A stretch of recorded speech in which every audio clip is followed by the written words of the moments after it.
Hi friends, it's Jeff here, and today I'm coming to you with something a little bit different. We are doing a series ranking of the First Law books by Joe Abercrombie. This is a fantasy series that I just finished up reading and I absolutely treasured, so I needed somewhere to come and talk about it. This is going to be a spoiler-free ranking, or maybe spoiler light. Yeah, let's get into it. One thing I should mention is that I am not including Sharp Ends, which is the short stories collection for the First Law series. I just haven't finished reading it. I'm sure it's great, but it won't be in this ranking. So unfortunately, one book has to come in last place, and I say unfortunately because all of the First Law books are wonderful, but my 9th place spot is going to go to Red Country. Red Country is one of the standalones in the series that takes place out in the far country and is a really cool take on kind of a blend between a Western and a fantasy. And I thought that was a super novel approach, and I think was done super well, where this series fits very snugly into the rest of the world of the First Law while offering a completely different experience, both in terms of setting and themes, but also tonally. You know, you'll find a lot of kind of classic Western tropes adopted into the First Law world in this book. And I thought that was really unique. I think kind of having this different kind of setting made me really enjoy Red Country in a lot of ways. You know, getting to see a whole new part of the world. But I personally would have liked to see this explored a little bit further. We don't get to spend much time in the Old Empire or really learn much about it in the series up to this point. And I was really looking forward to get to learn a bit more about the Old Empire's history and their culture and customs, and we didn't get too much of that. I also wanted to see a bit more of stories around the Magi in this. In the Age of Madness series, we learn that a certain wizard gets preoccupied with things going on in the West, and I wish that this book would have touched on it a little bit more. Ultimately, I think the reason that Red Country comes in the last place spot for me is due to its pacing or plot structure. I think this is the shortest of the 9 main First Law books, but it still kind of dragged for me in some sections because it felt very episodic at times, where, you know, Shy and Lamb would be going across the frontier, and that would be a part of the book. And then they're in Crease, and they meet a whole bunch of characters in Crease that do a thing. And then they're out with the dragon people, and it just felt very segmented in a way that, I don't know. It felt like it didn't build upon itself in a way that I found intriguing, or it didn't provide as many twists as I would have liked. And I think as well, the other reason that Red Country is a bit lacking compared to the other First Law books for me is because of the characters. I think any Joe Abercrombie any Joe Abercrombie reader will tell you that his characters are his kind of shining trait as a writer, and he has some of the best developed and most interesting characters out there. But I think the cast in Red Country disappointed me a little bit. That being said, there's absolutely still standouts here. My 2 standouts were Temple, who is one of my favorite First Law characters. I really hope that we get to see more of him in the future. Just like so charismatic and kind of a cowardly little worm, which I certainly would be too in the First Law world. But he's just so endearing. I love Temple. And then I thought getting to see Casca come back to this story was really fascinating, because we really kind of see him through a different lens, and I feel like Red Country portrays his actions as much more horrific than we kind of saw in the other books, where takes a bit more of a protagonist role in. You know, I think it does a great job of showing that he's still the same character, and this is who he's been the whole time, but just from a different perspective. His actions look just really horrific and cruel, while still getting to maintain some of that famed Soldier of Fortune charm. So yeah, Red Country, still absolutely recommend it. I would give this book a 4 out of 5, maybe a 3.75 out of 5 if that's allowed. But yeah, still a really wonderful read. Moving on to the next book in this ranking video, it is going to be The Blade itself, book 1 of the First Law series. Again, there's no bad First Law book. I absolutely adore this book, so it pains me to put it so low. I also want to say I absolutely love all of the cover arts of this series. I think this is so beautiful. But The Blade itself, I think it's a great first book in the series, although I think part of its charm for me is also the reason that it turns off a lot of new readers. And being the first book, I think that just presents a lot of challenges for getting new people who might really like the First Law into the series. I think the main challenge with The Blade itself is the pace. And this book is really meandering and pretty slow, and not just slow, but there's not a clear kind of plot goal in sight. We're kind of just following characters who are really charismatic and interesting to learn about, but we don't really have any sense of where they're going, what the broader scope of the story is. It leaves the reader feeling a little bit lost, I think, and in retrospect, I really love that about this book. I think this book kind of has, you know, its own charm compared to the rest of the series in that slower pace and kind of more time just to sink into small moments with these characters that, you know, just jump off the page. But I think, you know, for getting new readers into this series, this first book can be a little bit of a hard sell, where I feel like I always have to tell people, like, you know, don't expect too much of a crazy fantasy plot off the bat. Just, you know, sit back, enjoy the characters, and let the ride take you. That being said, I think this book really starts cooking in the second half. We start getting a little bit more direction, and ultimately this will always be still a favorite of mine because it introduces us to the OG cast of characters, one of the best, you know, dysfunctional crews in fantasy history. And yeah, there's just a lot of really fantastic moments in this book, and it really holds a special place in my heart. So absolutely love The Blade itself. I think there's just not quite enough meat on the bones here to put it above any of the other entries in this list.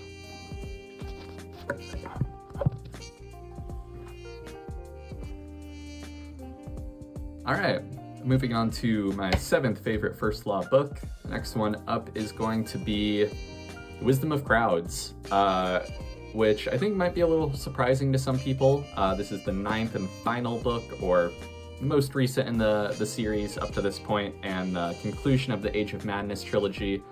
And again, I just want to reiterate, this is still an amazing book. I would give this a 4.5 stars out of 5. That being said, I did have some nitpicks with this book that just hold it back from being one of my favorite entries in these series.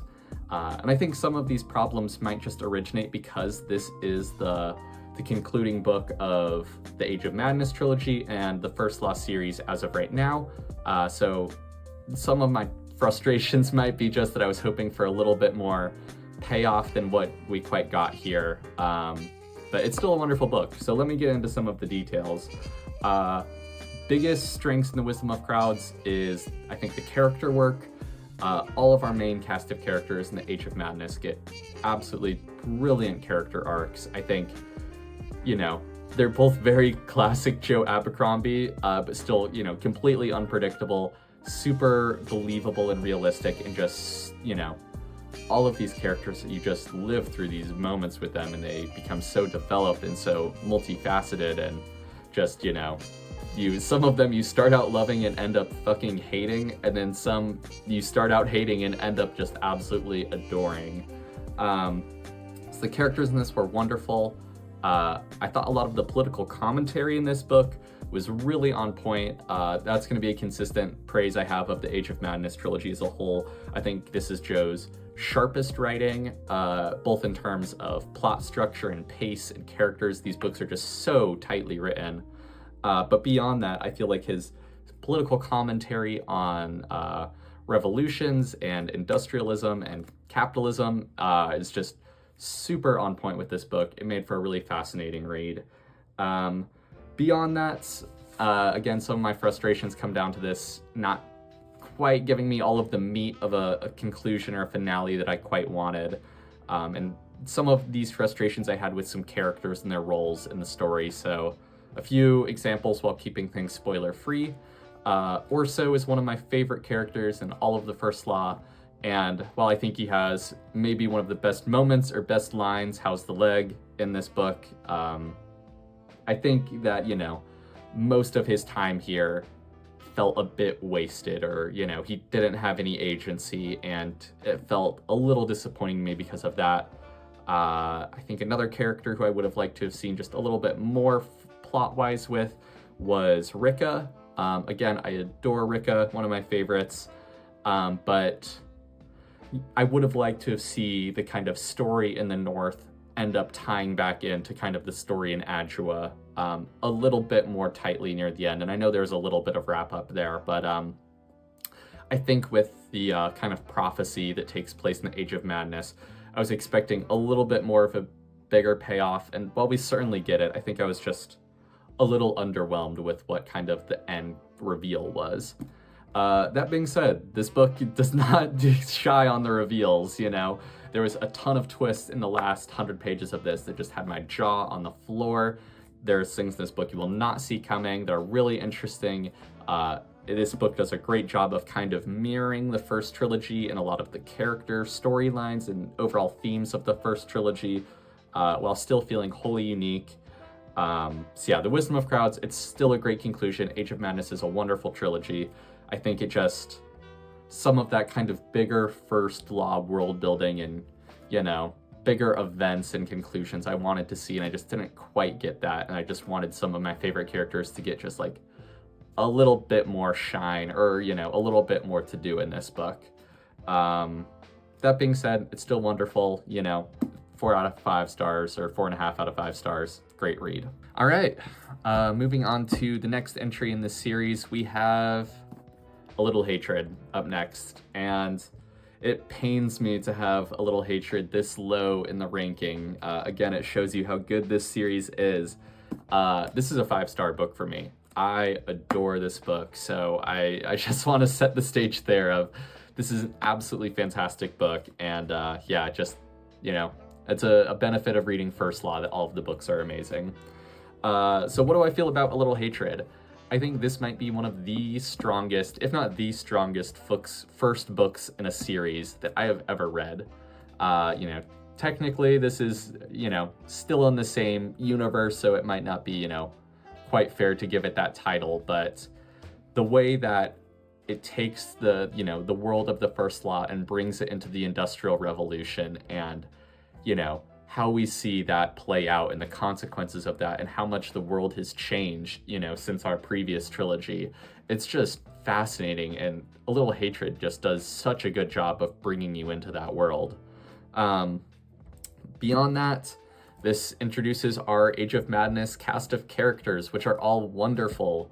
A lot of the characters here I was a little bit skeptical about at first. It's hard to let go of those original trilogy characters and kind of, see the shine go to this new cast of characters.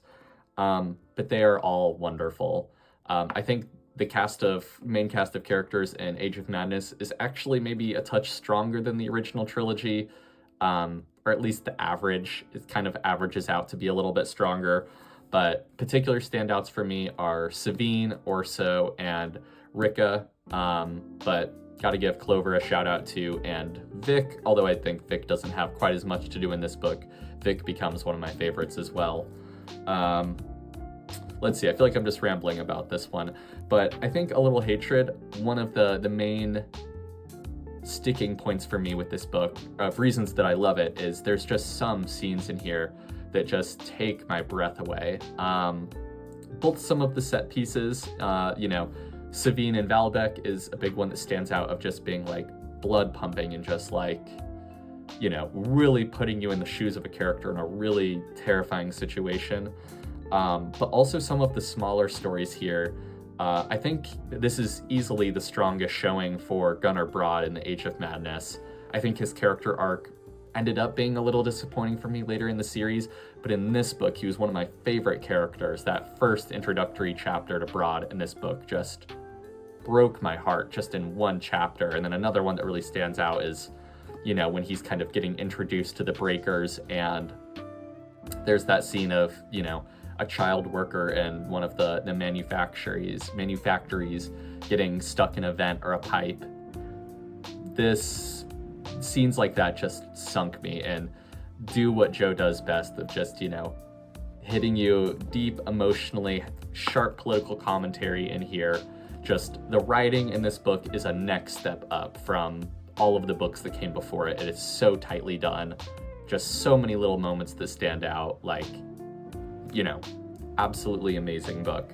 I want to do just individual book rankings now, thinking about some more scenes in A Little Hatred that I just loved, or, little writing segments that just, have still stuck in my brain up to this point. But yeah, absolutely terrific book.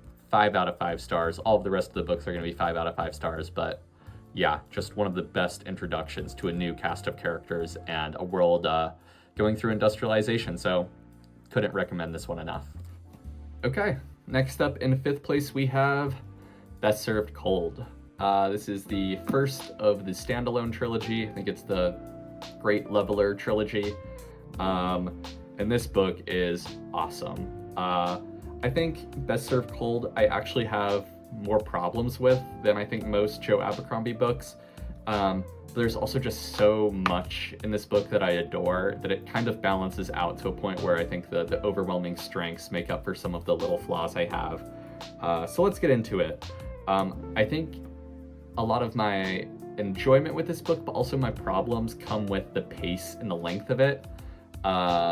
I don't know if this is the longest First Law book. It's either the longest or the second longest, but this book is pretty chunky. It's probably 700 pages, and frankly, I do not think it needed to be that long. This is no spoiler. This is a revenge story, and there's a list of people to be killed, and it felt a little bit, the story kind of goes through a plot progression of, killing one person on the list and moving to a new place in Styria and then working on killing the next. And I think having such a clear structure in this, really separates it from the original trilogy that could be a little bit more meandering with its plot. This one is really go from the jump. You know exactly what our main cast of characters is trying to do. And that's really refreshing. I just think there's some bloat here for sure. And by the end of the book, I definitely was like, okay, some of that could have been trimmed down. That being said, I think that is my biggest flaw with this book. I guess my other flaw is kind of with that plot structure of kind of, kill one person in this part of Styria, move on to the next part of Styria, kill the next person, so on and so forth. I think that led to this book feeling a little bit more predictable and not having kind of that same mysteriousness of some of the other First Law books. But still, small complaint to have. It's just a different stylistic choice, and I think if it vibes with you, you're absolutely going to adore this book. Let's get into some of the highlights. First of all, I have to mention the characters. I think the characters are the main reason that this book is as high as it is on my list. I adore Monza as a main character. I know a lot of people really don't like Monza.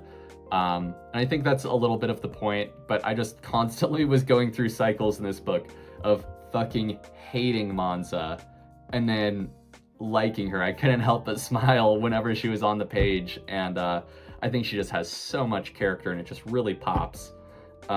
This book isn't the introduction to Shivers in the series. This is kind of Shivers' book. Frankly, I did not like Shivers in this book, but the rest of his characterization in the rest of the series really recontextualized what Joe was doing in this book, and now I think he's one of the best characters in the First Law. But really, I think the shining spot in this book is the action and the side characters. You have a lot of Casca in here. Casca is one of the best characters. You have Friendly. You have a lot of good Shiloh Vitari moments. But my favorite character in this book, and really the one who elevates it for me, is Morveer, the Master Poisoner. I think he's one of the funniest, one of the darkest, and just most unique characters that Joe has written. And anytime I'm thinking about Best Served Cold, I think of Morveer, which some people might think is crazy, but he was the standout character for me. I loved him. And yeah, there's just so many memorable moments in this book. It's just one thrill ride, just a giant roller coaster. And I really love, even, I was saying the plot of this book is a little bit more straightforward and to the point. With that, I still love how the theme of revenge is used here. It's not just Monza looking for revenge. All of the characters, it feels like, first of all, get pulled into her kind of hurricane of vengeance, but then all of the characters have their own little moments of revenge they're trying to get, and one-upping and backstabbing. I think this book is just so brilliantly kind of displays that cycle of violence and almost the pointlessness of it. Well, really the pointlessness of it, but yeah, I think it has one of the best endings. I don't need to get into that because that's spoilers, obviously, but yeah, great book, absolutely adore it. Okay, I had made a full list. I've got 2 pages front and back of notes here about my thoughts on these books, and I'm changing my answer. I'm putting Best Served Cold at number 6, and I think I do like A Little Hatred just a little bit more than Best Served Cold. All right, on to my number 4 First Law book. It is going to be The Trouble with Peace. So this is my favorite out of the Age of Madness series or trilogy.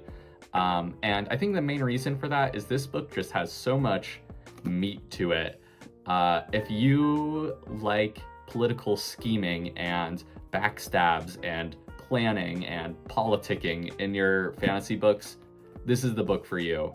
The main plot line in here involves a big conspiracy and a big kind of plot. I don't want to get more involved for spoiler reasons, but I ate it up. And I think having kind of grand political machinations like that really makes the characters in this series shine. And we really get to see so much interesting backstabbing and maneuvering and setup. And it just puts these characters into really hard but interesting spots. Again, the characters here are wonderful. I love the Age of Madness crew. And one thing I think this series did particularly well is it takes the consequences and moments that happen in A Little Hatred, and it feels like those moments really shape how this book works out, which might sound a little obvious, but you know, I'm thinking about Savine and Savine's experience in Valbec in A Little Hatred and how that changes her whole character arc in this book. It's just fascinating, you know. It's that these characters grow and change so much, and I think The Trouble with Peace just has so much of that delicious characterization that I just come to Joe Abercrombie for. I think there's a lot of great side characters here too, or just kind of little, you know, offshoot moments where we get to see a bit more of the First Law world, and those are always some of my favorite moments. So I love the section of our, you know, some of the characters here going to Styria and meeting with King Jappo. I thought he was super interesting, so I hope we get to see more of him. I loved getting to learn about Carib and when Rika and Shivers and Ysern go off to see her. All of the stuff with Rika and the Long Eye in this book is amazing. And then I think this has maybe not quite the best battle in the First Law series, but I think second best at least, bare minimum. At the battle at the end of this book is absolutely massive.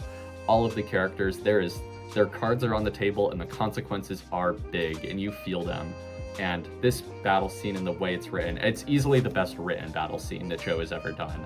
The Little People chapters that he's known for in this book, I still think back on of how they were done here, and they just hit me like a ton of bricks. It's I think one of the best battle scenes I've ever read. Just so expertly done. And then the way this book wraps up with that big final battle and then all of the consequences we get to see from that, it's magnificent. You know, this does not feel like the second book in a series. This would be like an amazing finale for any other series, but of course it's Joe Abercrombie, so he spoils us and we get a whole other book of good content after this. But yeah, Trouble with Peace is my favorite in Age of Madness, and I love it so much. Okay, friends, it is the top 3 First Law books. This was super hard to choose, but I do think these 3 books are maybe just a tier above the rest. Maybe I'd throw A Trouble with Peace in there. But my number 3 spot is going to Before They Are Hanged, book number 2 in the series. This book is probably the most memorable out of any of them. Again, I just love this cover. I think this is so sweet. the kind of the first, the characters in this first trilogy are amazing. Logan, Glokta, and Giselle are three of the best characters that I think there are in fantasy. They're just absolutely fantastic. And in this book, we get to see a lot of interaction with our main characters, and I just love that. Our kind of main crew of Giselle and Logan and Pharaoh and Baez, going off into the old empire looking for the seed. That is probably my favorite chunk of any First Law book, or kind of favorite plot line of them out in the plains and, learning some hard life lessons, but kind of growing a little bit closer together. Maybe. I think that is, maybe my favorite point in any of these books. And of course, Joe twists that in a million interesting ways. And, if this is kind of the happy moment in the series, that really says a lot about the rest of it. But I just absolutely kind of cherish that section. I think our other characters are given super interesting plot lines in this book as well. This is probably my favorite Glokta book, of him trying to prevent the siege in Dagaska. I love a siege in any fantasy book. I think it creates really interesting stakes, and just like the nature of a siege kind of lends to a lot of interesting maneuvering and scheming, and just watching Glokta try and survive and, make it through the day with as little pain as possible, and this is just wonderful. And then I've also got to give a big shout out to one of the other best characters. I'm going to keep saying that, but Colonel West and the Dogman, two of the best characters. I love their plot line here in the north. We get a great battle with the Battle of Dunbreck, and getting to see, Three Trees and his whole crew is amazing. There's just so much to love in this book. It sets up the last book beautifully, and again, for being the second book in a trilogy, this has one of the most standout classic Joe Abercrombie endings that I just absolutely adore. It will leave your jaw on the floor and leave you wanting more. But yeah, Before They're Hanged, so memorable, hold it so close to my heart, just amazing book. Okay, we are down to the final two, and these two are especially hard to choose between. So really, I think day to day could go to either this one or my number one book. But today, number two is going to be The Last Argument of Kings, the third book in the original trilogy, the third book in the series as a whole. And wow, what a way to write a final book. This is, again, another thick book, but there is just so much in here, and so much growth and regression of our characters. And I'd never quite experienced character development in the way that Joe Abercrombie pulls it out of the characters in this book. And that's the reason it's stuck in my head this long. I think this book has some of just like the grandness and big fantasy finales that I want to see in a fantasy series. So, the battle in the high places and everything going on with Logan in the north, keeping things vague for spoilers.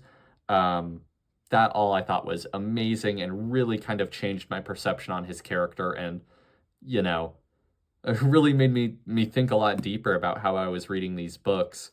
I think Glokta here has actually a bit of one of the weaker storylines, I think, of kind of the first half of the book, doing some interesting politicking, trying to get votes.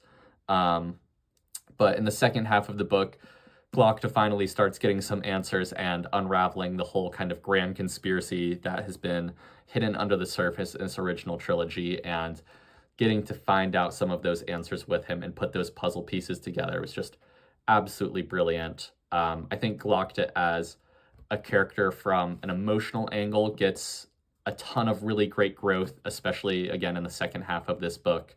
And yeah, just really made me love him and empathize with him as a character, even though he's a torturer and, by no means a good person. It really made me connect with him. And then, kind of the final big battle here in Adjua just took my breath away. Certain twists about the motivations of some characters and kind of the true nature of things just left my jaw on the floor. And, I think this ending really is what solidified this book as one of the greats for me. It's very classic Joe Abercrombie in that it is absolutely not what you'll expect, but it feels realistic in a way, and these characters that you've come to love and empathize with and really, start to understand, it really pulls apart their characters and puts them in difficult and sometimes kind of frustrating situations. But I think that's why this book has really stood the test of time for me, and just, still is, just so perfect to me. It's really the ending and the big moments in this, and just, capping off all of the characterization that we got in the earlier books and just taking things in interesting directions. That's all very vague, but if you've read the book, you'll know what I'm talking about, that, characters don't quite go where you expect. And I think it was the first time I'd experienced that to such a degree in an ending, and it just, yeah, I crave it now in my fantasy, and anything else feels too predictable because of this book, and I cannot thank it enough. We are on to our final book, so thank you so much if you've stuck with me for this whole ranking. And my favorite First Law book, as of right now, is The Heroes. This is the middle book in the Great Leveler trilogy, or the standalones, and this is really the story of a 3-day battle over a random hill in the north. And that is kind of what it is. It doesn't go much deeper than that. The book is split into chunks, and every chunk is a day in the battle. And we get to see it from every side and every perspective, and just every detail of this big battle and war is just turned over in such a fascinating way. I think the real reason that The Heroes shines for me is the characters first and foremost. I think the cast of characters in this is maybe not quite my favorite in any Joe Abercrombie book, but some of the point of views in here just absolutely blow me away. Gorst, Finry, Calder, and then two kind of unexpected ones for me, but Colonel Tunney and Beck. Beck especially, his story has really stuck with me. And just I find it haunting a little bit, and the way that Joe Abercrombie captures the horrors of war in this book is just otherworldly. While I say that, and while there's some of the most gruesome, heart-wrenching, just like edge of your seat battles in this book, I think the best in any First Law. I think what this book does so well is there's so much humor in it too. I think this is easily the funniest of the First Law books too. There's so many returning characters in this, and characters who you might not know especially well up to this point, that just get such interesting, unique characterization in this, and it just made this such a joy to read. This is the book I'm most excited to reread in the series, just because I love these characters, and getting to learn, where people are moving throughout the battles and how people are reacting to the different days, and also the impact of this book goes to have on the rest of the series in the broader world is just massive, and kind of getting to see the little moments that it happens is just wonderful. And yeah, I think this book is done so well. It's, a damn near perfect encapsulation of the pointlessness of war and the pointlessness of violence.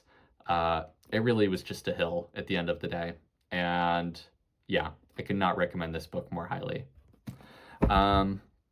So thank you everyone for listening to this ranking. Please, if you haven't, go out and read the First Law books. They're all absolutely wonderful. Just an amazing series. I think Joe Abercrombie is incredibly wise and also just incredibly funny, but I feel like taken a lot of lessons from these books about what's important in life and about history, and I don't know, like, it's just they really speak to me. So Mr. Abercrombie, if you are watching this, just thank you. I love these books, and they really have meant a lot to me. And no pressure, but if you wanted to write more, that'd be cool. But whatever you do, I'm here for it, and I'll support it. So anyways, I'm gonna shut up. I've been rambling long enough. But thanks, friends. All right, bye.